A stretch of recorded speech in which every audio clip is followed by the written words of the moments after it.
আসসালামু আলাইকুম। রাঁধুনি পেজ থেকে আপনাদের সবাইকে স্বাগতম জানাচ্ছি।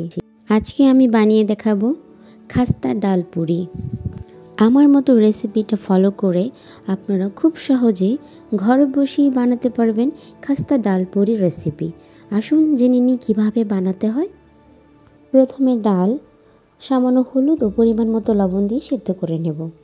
অন্য একটি পাত্রে তেল, কাঁচামরিচ, পেঁয়াজ দিয়ে বেরেস্তার মতো ভাজা ভাজা হয়ে গেলে ডালটা দিয়ে ভাজা ভাজা করে পুর রেডি করে নেব। এরপর আগে থেকে তৈরি করা আটার ডোকে ছোট ছোট লেচি কেটে নেব।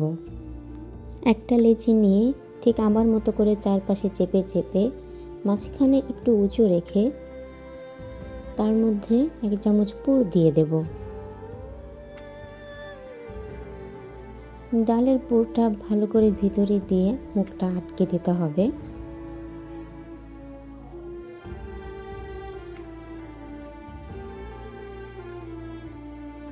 একটু হাত দিয়ে চেপে চেপে ভালো করে আমি ছড়িয়ে ফেলব। তারপর বেলুন দিয়ে আস্তে আলতো হাতে বেলে নিতে হবে।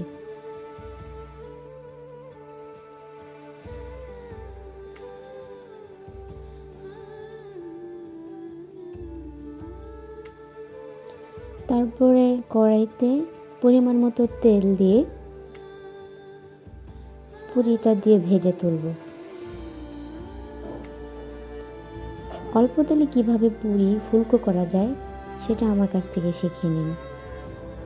পুরির উপরে যদি গরম তেল এভাবে ছিটিয়ে দেওয়া যায় তাহলে পুরি খুব সুন্দরভাবে ফুলে যায়।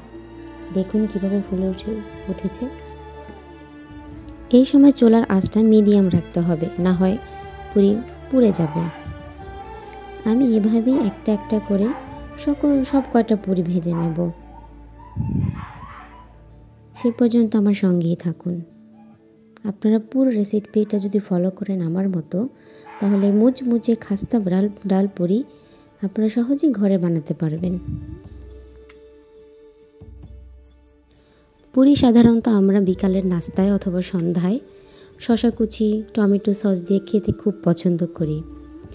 এমনকি চা দিয়েও খুব জমে যায় এই ডাল পুরিটা। এতক্ষণ যারা পুরো সময়টা ধরে আমার সাথে ছিলেন তাদেরকে অসংখ্য ধন্যবাদ। আমার ভিডিওটা যদি ভালো লেগে থাকে তাহলে আমার পেজটাকে ফলো দিয়ে আমার পাশে থাকবেন। আসসালামু আলাইকুম।